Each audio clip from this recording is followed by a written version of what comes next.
झारखंड में निवास करने वाले भोक्ता और गंजू समेत 10 समुदाय को अनुसूचित जनजाति की सूची में शामिल किया गया है। जनजातीय मंत्री अर्जुन मुंडा ने सोमवार को राज्यसभा में झारखंड के जनजातीय समुदाय भोक्ता से संबंधित संविधान अनुसूचित जाति एवं जनजाति संशोधन विधेयक 2022 पेश किया। विधेयक में भोक्ता समुदाय को अनुसूचित जातियों की सूची में अनुसूचित जनजाति की श्रेणी में शामिल करने की बात कही गई। भोक्ता समुदाय को अनुसूचित जनजाति की श्रेणी में शामिल करने के साथ ही कुर्मी समाज को भी अब अनुसूचित जनजाति की श्रेणी में शामिल करने की मांग तेज हो गई है।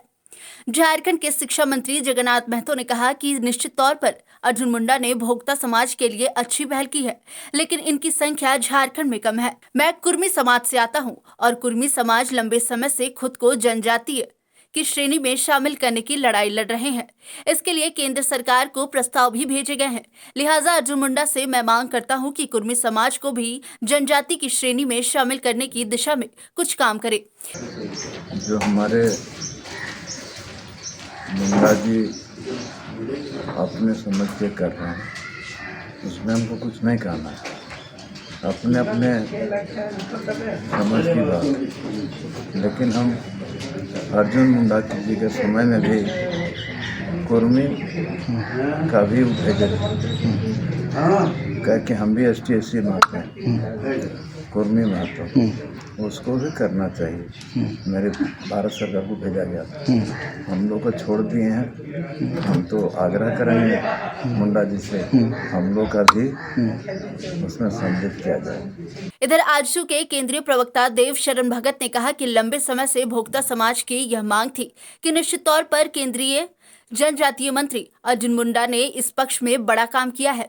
हालांकि सरकार को और भी कई जातियां हैं जिनको जनजाति की श्रेणी में शामिल करने की जरूरत है। बहुत पुरानी मांग है और 2002 में ट्राइबल रिसर्च इंस्टीट्यूट ने अपना अध्ययन करके अपना रिपोर्ट भेजा था। अनुसूचित जनजाति आयोग ने भी अपना रिपोर्ट भेजा और अल्टीमेटली मंत्रालय ने इसको बिल के रूप में पेश किया।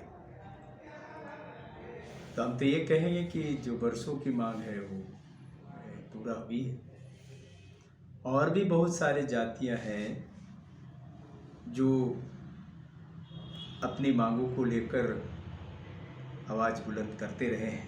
वहीं कांग्रेस प्रवक्ता राकेश सिन्हा ने कहा कि भोक्ता समाज की लंबे समय से यह मांग थी कि 2014 में रामेश्वर उरांव की तरफ से एक प्रस्ताव केंद्र को भेजा भी जाए।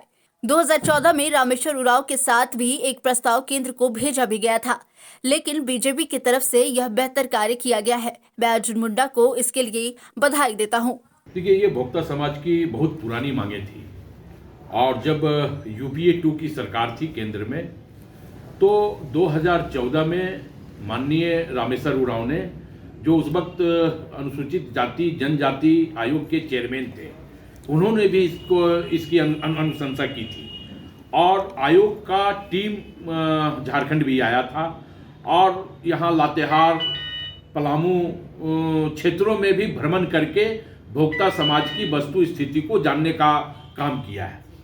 तो स्वाभाविक तौर पे जब भोक्ता समाज को ST का दर्जा मिला, हमें लगता है कि भारतीय जनता पार्टी ने बहुत दिनों के बाद ही सही, लेकिन राज्य में एक अच्छा कदम अर्जुन मुंडा जी के द्वारा ये उठाया गया है।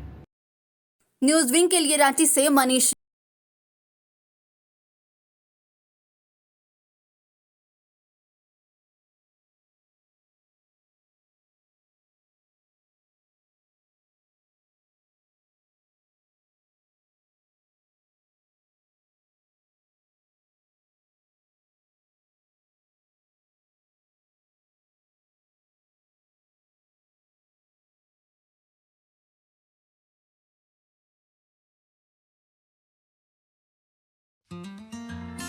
Giridih is a small place, and we have like very less facilities in terms of education and this kind of infrastructure.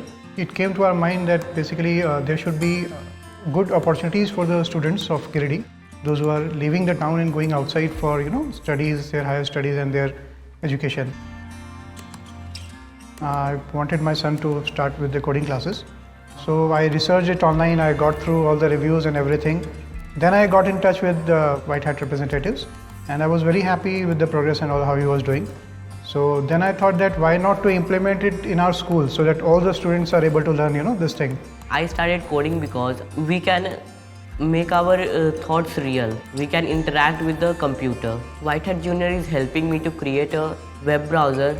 And I think on this part, White Hat is actually leading, on this coding platform. It is definitely a very good platform and one should implement in every school.